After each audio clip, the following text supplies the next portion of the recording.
पढ़ेंगे मध्य प्रदेश के व्यक्तित्व। मध्य प्रदेश के व्यक्तित्व पर इससे पहले भी मैं आप लोगों के लिए वीडियो अपलोड कर चुका हूं, जिसमें मैंने आपको पढ़ाया है कालिदास, वाणभट्ट, भभूति, भर्तृहरि, तानसेन, बाबा अलाउद्दीन खां, राजा चक्रधर, लता मंगेशकर, केशवदास, माखनलाल चतुर्वेदी और सुभद्रा कुमारी चौहान।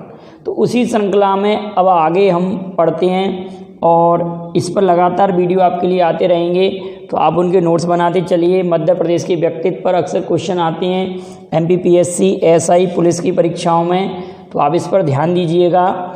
हमारा आज का विषय है एम.एफ. हुसैन, सैयद हैदर रजा, विष्णु दिनकर चिचालकर, डी.डी. देवलालीकर और जावेद अख्तर। सबसे इम्पोर्टेंट क्वेश्चन तो ये बनता है, एमपीपीएससी में पूछा गया है कि विष्णु चिचालकर का संबंध किस क्षेत्र से है। एमपीपीएससी का ये क्वेश्चन है कि विष्णु चिचालकर का संबंध किस क्षेत्र से है, तो ये चित्रकला के क्षेत्र से है। ऐसे क्वेश्चन आया था। और एक बार आया था कि लावा किसकी रचना है, तो जावेद अख्तर की रचना है। लावा किसकी रचना है, जावेद अख्तर की रचना। और रिचर्ड डॉकिंस पुरस्कार पाने वाले पहले भारतीय, रिचर्ड डॉकिंस पुरस्कार पाने वाले पहले भारतीय तो जावेद अख्तर, ये भी आप याद रखेंगे, ये क्वेश्चन ऐसे भी पूछा गया है। और एक क्वेश्चन और आया था सैयद हैदर रजा, सैयद हैदर रजा का संबंध किस क्षेत्र से है, तो चित्रकला, चित्रकला क्लियर है बेटा, चित्रकला के क्षेत्र से है। एम.एफ. हुसैन, इनके बारे में पूछा गया था, गजगामिनी नामक फिल्म जो कि माधुरी दीक्षित के जीवन पर इन्होंने बनाई थी, वो चित्रकार कौन है, तो एम.एफ. हुसैन। चलो तो हम इनको पढ़ते हैं। एम.एफ. हुसैन, इनका पूरा नाम है मकबूल फ़िदा हुसैन, पूरा नाम है मकबूल फ़िदा हुसैन, एम.एफ. हुसैन। इनका जन्म 1915 में महाराष्ट्र के पंढरपुर में हुआ था। और आप सभी लोग जानते हैं ये जो पंढरपुर है वो भीमा नदी के तट पर है। पंढरपुर, क्वेश्चन आता भी है कि पंढरपुर किस नदी के तट पर है, तो भीमा नदी के तट पर महाराष्ट्र में हुआ था। बाद में इंदौर आकर रहने लगे और ये प्रसिद्ध चित्रकार हैं। 1966 में पद्मश्री, 1973 में पद्म भूषण और 1991 में पद्म विभूषण, ये तीनों पुरस्कार मिले हैं, पद्मश्री, पद्म भूषण और पद्म विभूषण।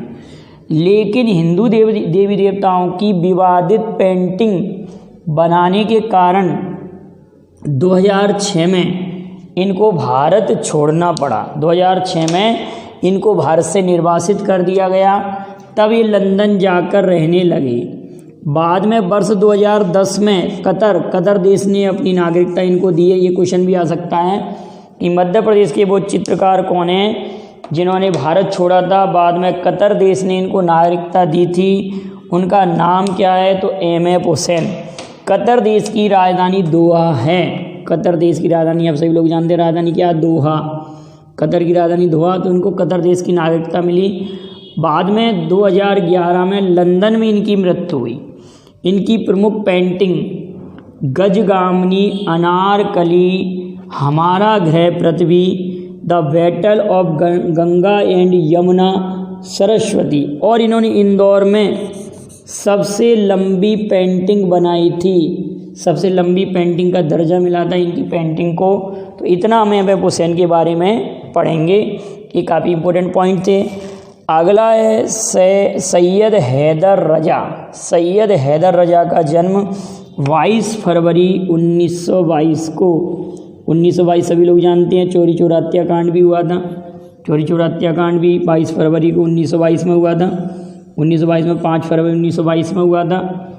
और महात्मा गांधी ने असहयोग आंदोलन भी वापस लिया था, तो उसी वर्ष सैयद हैदर रजा का जन्म हुआ है। आप ऐसे याद रखेंगे। मध्य प्रदेश के नरसिंहपुर में इनका जन्म हुआ था और चित्रकला की प्रगति कला आंदोलन के सदस्य रहे और प्रोग्रेसिव आर्टिस्ट ग्रुप के संस्थापक भी थे। और इस ग्रुप के एम.एफ. हुसैन भी सदस्य थे, ये भी याद रखेंगे आप लोग। और 2007 में इनको पद्म भूषण और 2013 में पद्म विभूषण पुरस्कार मिल चुका है। इनकी प्रमुख रचनाएं सफ़ेद फूल, समर, अनसुनी आवाज़, माँ, विलेज, बिंदु, अटल शून्य की अनंतता, चौपाटी जमीन। तो आप याद रखना, क्वेश्चन ये आ सकता है कि चौपाटी किसकी रचना है, चौपाटी किसकी रचना है।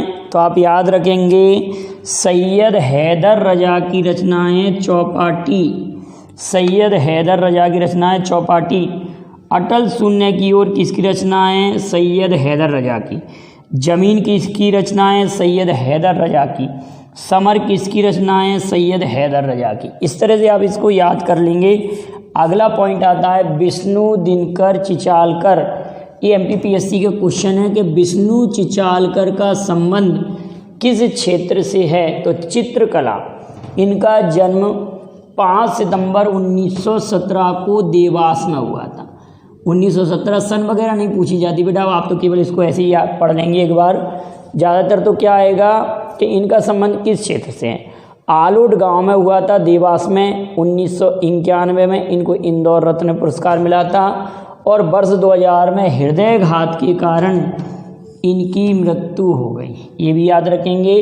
तो विष्णु चिचालकर का संबंध चित्रकला से, बार बार पे कह रहा हूँ। एम.एफ. हुसैन भी चित्रकार हैं, सैयद हैदर रजा भी चित्रकार हैं, इतनी बात याद रखेंगे। अगला इम्पोर्टेंट पॉइंट है हमारे लिए डी.डी. देवलालीकर। डी.डी. देवलालीकर ये भी प्रसिद्ध चित्रकार हैं।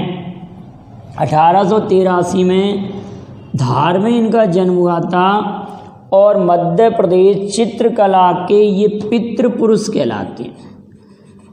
मध्य प्रदेश चित्रकला के पितृपुरुष, मध्य प्रदेश चित्रकला के पितृपुरुष किसे कहते हैं, तो डी.डी. देवलालीकर को कहते हैं। और अगर मैं कहूँ कि मध्य प्रदेश में बीजेपी का पितृपुरुष किसे कहते हैं, तो आप कहेंगे कुशाभाऊ ठाकरे, कुशाभाऊ ठाकरे। याद रखेंगे 1978 में दिल्ली में निधन हुआ इनका। दिल्ली में निधन हुआ था इनका।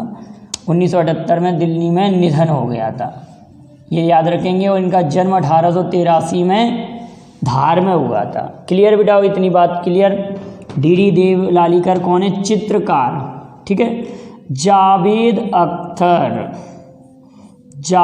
अख्तर कवि, गीतकार, पटकथा लेखक थे, पटकथा लेखक हैं। इन्होंने सर्वप्रथम जंजीर फिल्म की पटकथा लिखी थी, जंजीर, सीता व गीता, दीवार, शोले जैसी फिल्मों की पटकथा इन्होंने लिखी है जावेद अख्तर। 17 जनवरी 1945 को जन्म इनका ग्वालियर में हुआ था। ग्वालियर में आप सभी लोग जानते हैं, ग्वालियर में अटल बिहारी वाजपेयी जी का भी जन्म हुआ था। तो आप कमेंट करेंगे कि अटल बिहारी वाजपेयी जी का जन्म कब हुआ था।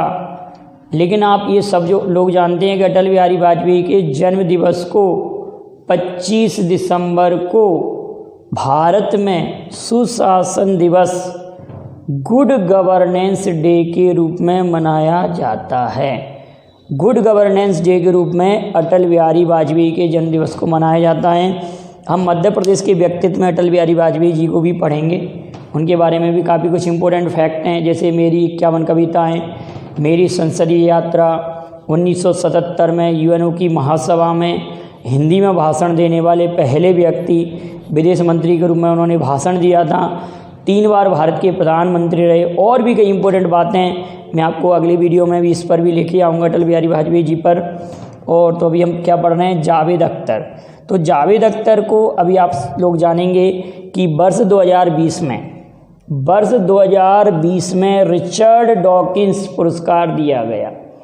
तो क्वेश्चन ये बनता है कि रिचर्ड डॉकिंस पुरस्कार पाने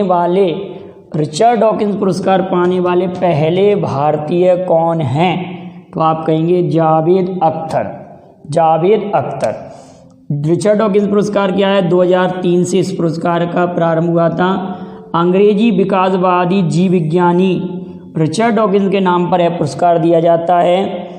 विज्ञान, रिसर्च, शिक्षा और मनोरंजन के क्षेत्र में जो धर्मनिरपेक्षता की रक्षा करता है उसी को यह पुरस्कार दिया जाता है। तो 2020 में किसको दिया गया? जावेद अख्तर। जावेद अख्तर की एक रचना थी लावा, इनकी पुस्तक का नाम है लावा। इनकी पत्नी है सवाना आजमी और इनके बच्चे हैं फरहान और जोया अख्तर। जोया अख्तर आप लोग सभी लोग जानते हैं, गली बॉय एक फिल्म है जिसकी निर्माता निर्देशक हैं जोया अख्तर, और इनको कई पुरस्कार भी मिल चुके हैं। आप ध्यान रखेंगे जोया अख्तर और फरहान अख्तर के बारे में, और ये थे जावेद अख्तर। तो इनको आप अच्छे से नोट कर लेंगे इतने सारे पॉइंटों को। अगले वीडियो में और भी मैं व्यक्तित्व को लेकर आऊँगा। जो भी मैंने कमेंट में क्वेश्चन पूछे आप उनके जवाब दीजिए। वीडियो पसंद आए लाइक शेयर कीजिए। Thank you very much. जय हिंद जय भारत। और आप इसका स्क्रीनशॉट ले लें।